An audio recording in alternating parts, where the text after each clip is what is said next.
Karrion Kross and Scarlett's time in WWE has officially run out. As the clock hit midnight on August 10th, their contracts expired, and the company wasted no time making it clear. Both were quietly shifted to the alumni section, and Kross's Dead Silent theme track disappeared from Spotify, Apple Music, and other streaming platforms. Hours later, Kross broke his silence on Twitter, delivering a blunt two-word update: "Open for business." The post came right as he premiered a YouTube video titled "My WWE Contract Ends Today," where he thanked fans for their support.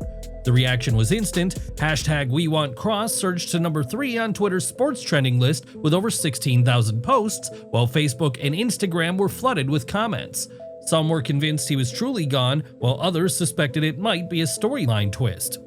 According to Fightful, WWE sources insist the exit is indeed legitimate. With Kross already accepting bookings, his next steps could be the independent scene or another major promotion. In his video, Kross explained he tried to start contract talks back in January, making it clear to the management that he had no interest in wrestling anywhere else. He even compared himself to someone who would bang his head against the pavement rather than walk away from WWE. But months went by with no real progress, and when talks finally happened, they were so brief and hollow that Kross felt management simply didn't take him seriously.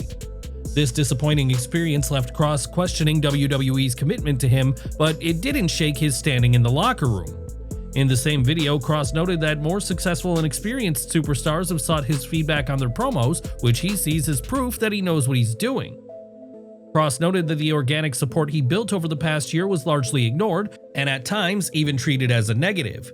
By early 2025, fans were rallying behind him both online and in arenas, yet WWE never fully embraced it. He argued that ignoring fan demand is a dangerous game. The louder an audience asks for something, the more frustrated they become when it's brushed aside, and pretending it'll fade away only makes it worse. He also revealed that WWE never told him his merchandise was selling well. He only found out from fans online. When he asked for confirmation, officials told him they didn't know. After looking into it himself, he discovered his items were indeed top sellers purely from fan-driven support. Just hours after Kross went public, Scarlett Bordeaux broke her silence, confirming she too had left WWE. On Twitter, she thanked everyone she'd worked with and sent a heartfelt message to the WWE Universe, making sure fans knew how much their support meant to her.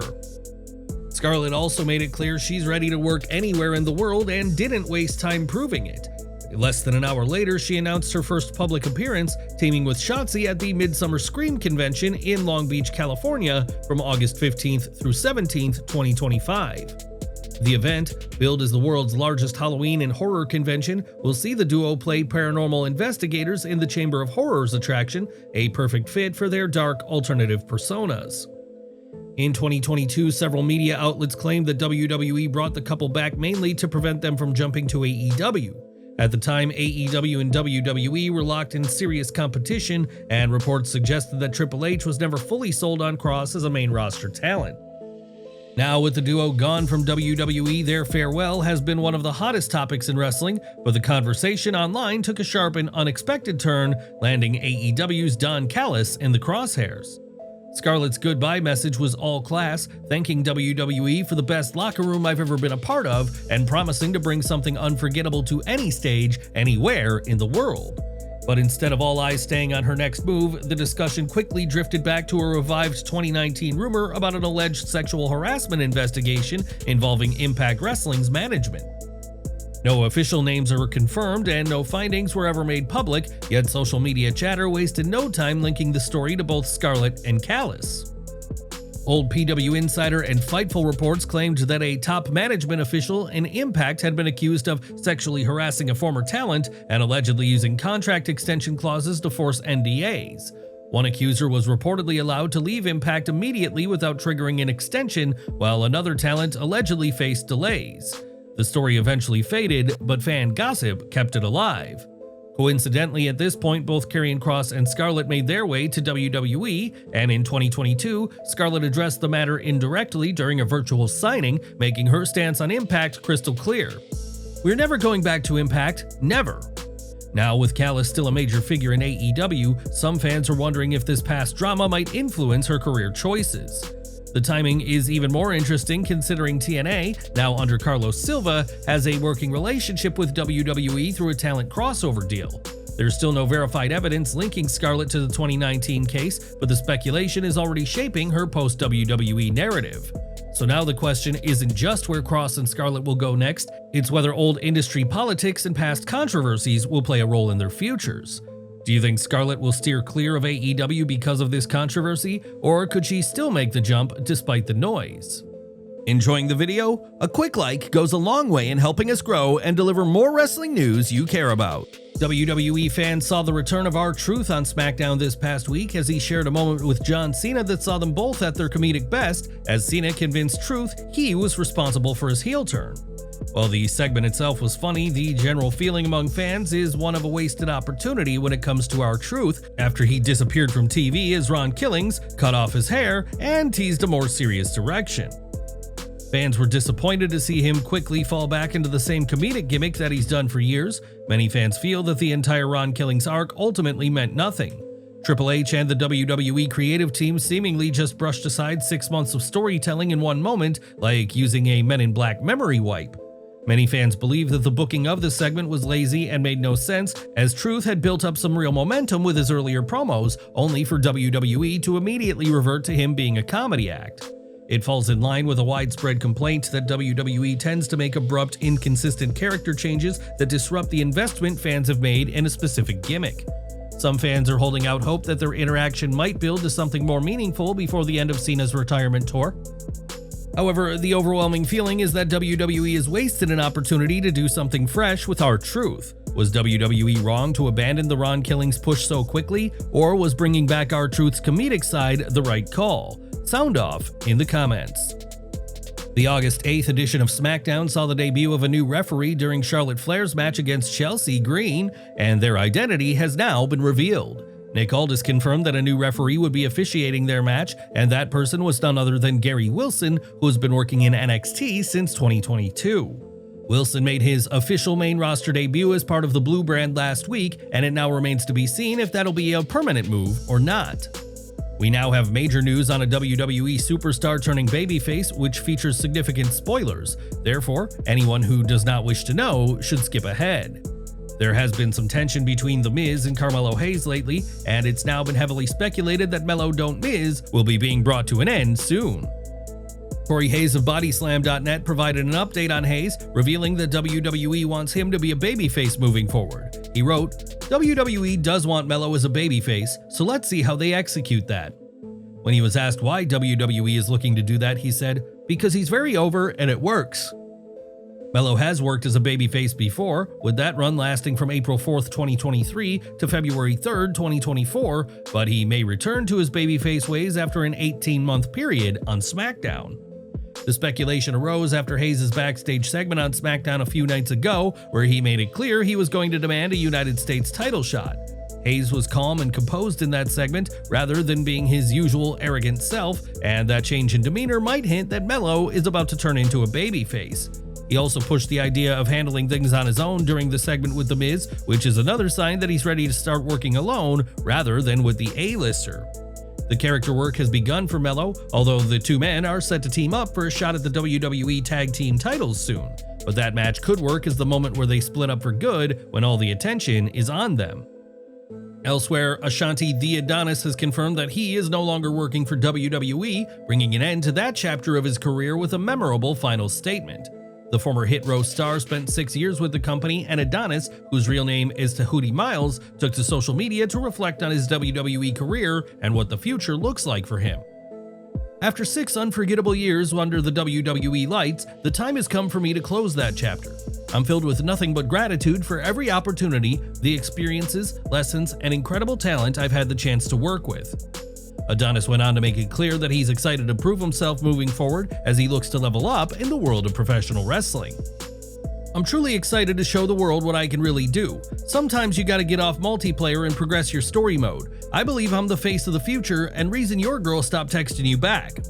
The former Hit Row member pushed the idea that this is a rebirth for him, noting that fans have only seen a small fraction of what he's capable of inside the ring.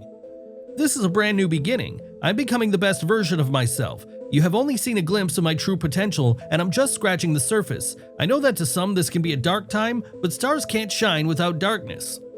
Adonis had first signed with WWE in August 2020, where he went on to work with Hit Row until the faction was released in 2021, although they were brought back in 2022. The group ended up splitting up, which led Adonis to transition back to NXT, where he worked storylines with the likes of Carmen Petrovich and Cedric Alexander. His last WWE match was a defeat against Ricky Saints on June 24th. He also competed at TNA Genesis as part of WWE's crossover with the company earlier this year. It still remains to be seen if his exit was a release or his contract coming to an end, but it's clear that Adonis isn't short on confidence and is ready to bet on himself being a success. Ultimately, Ashante the Adonis stepping away from WWE might be exactly what he needs to start a new era of his career, and his swagger and positive attitude during his farewell are a sign that he's not slowing down anytime soon. Do you think Ashante will thrive outside of WWE and make a big name for himself on the independent or international scene? Please share your thoughts and feedback in the comments section below. Adonis may be looking back on his WWE run fondly, but another man has shared his feelings on WWE letting them go, with Braun Strowman slamming the company for doing so.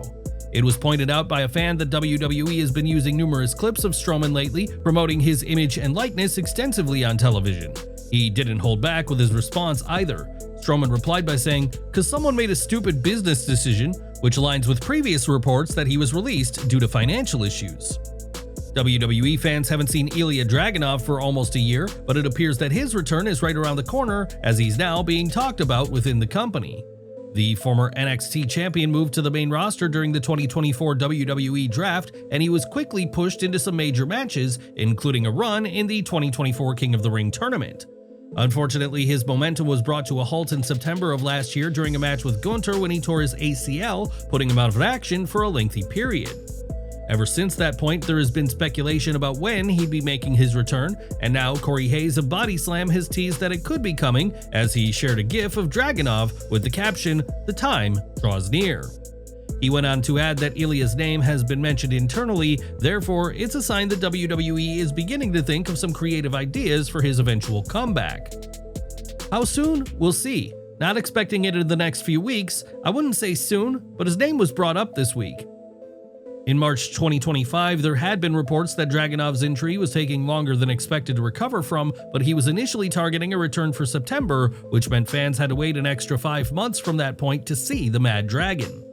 Dragunov had been training at the WWE Performance Center at the time without any supportive gear, which was a positive sign for him, though he has been out of action longer than the initial 6-month estimation.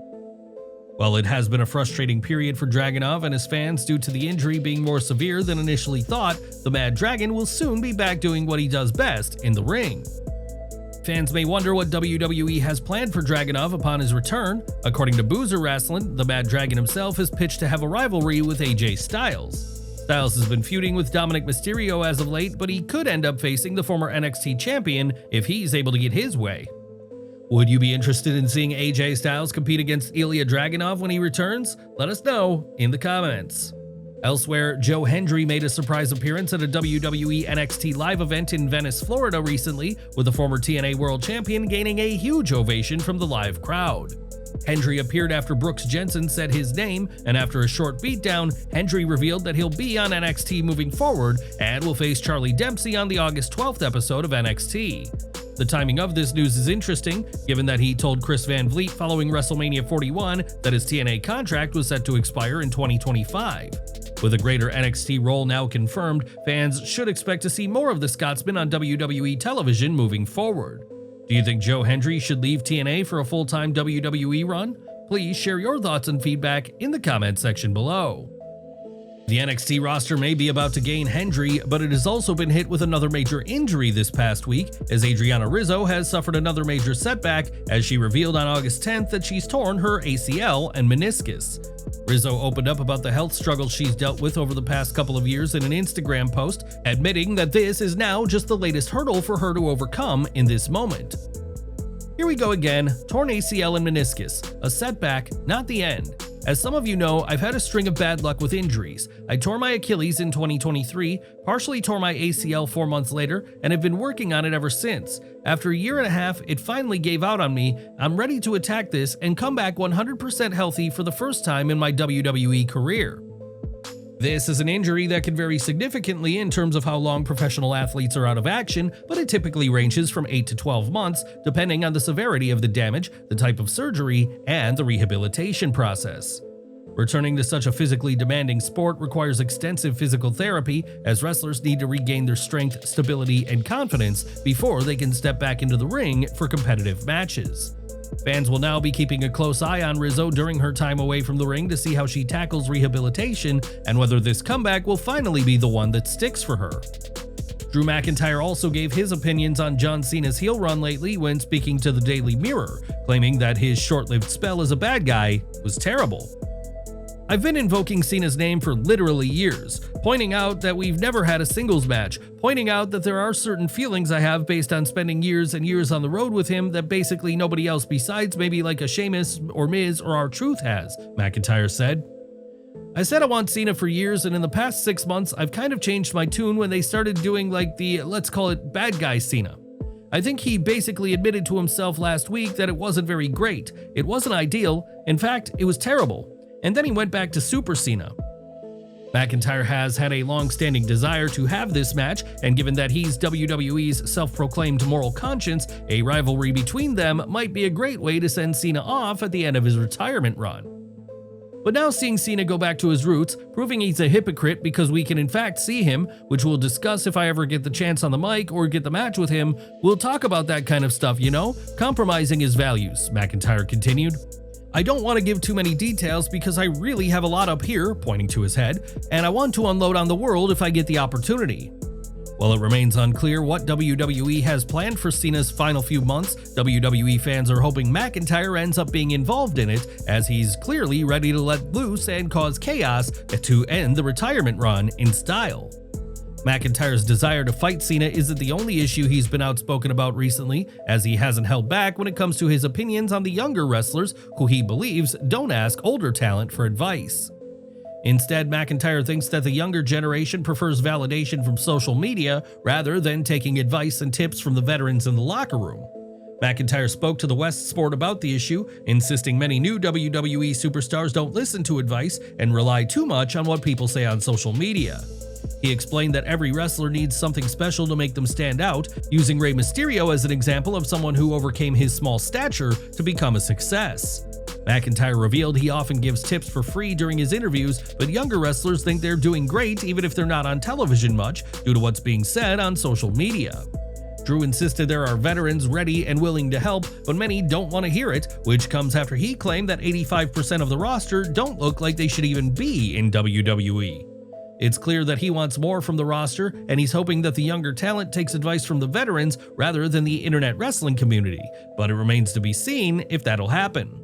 Do you agree with Drew McIntyre's criticism of younger WWE talent? Sound off in the comments.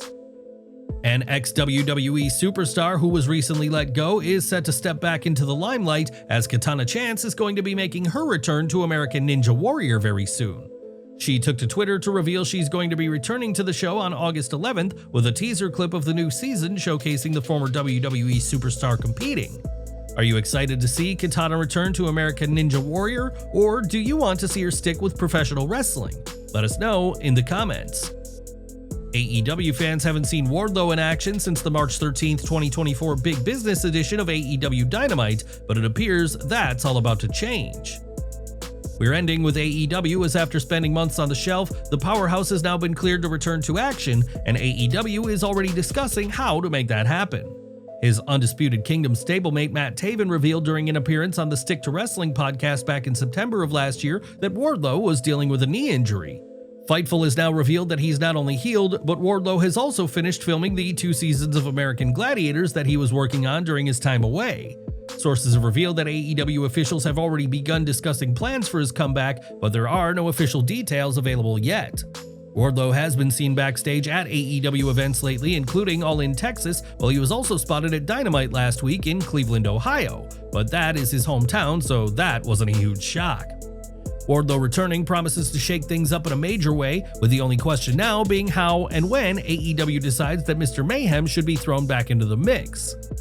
Kyle Fletcher has been the talk of the wrestling world this year, with his performances being exceptionally strong. He proved to be a great signing for AEW, but that doesn't mean he didn't have offers elsewhere. When speaking to Sean Ross Sapp of Fightful, Fletcher revealed that WWE showed genuine interest in him and his Aussie Open partner Mark Davis before he joined AEW in 2023. Fletcher admitted the situation was mind-blowing as he had grown up a WWE fan, therefore, being on a Zoom call with the company was a weird moment to let sink in, but it made him feel like a real wrestler. However, even with WWE interested in signing him, Fletcher chose to sign for AEW instead, and that's because Aussie Open had been used by the company beforehand, and they understood the vibe. They knew Tony Khan and trusted how he would treat them in that moment, and Fletcher believes they made the right decision in becoming All Elite. Do you think Kyle Fletcher was smart to turn down WWE for AEW? Please share your thoughts and feedback in the comments section below.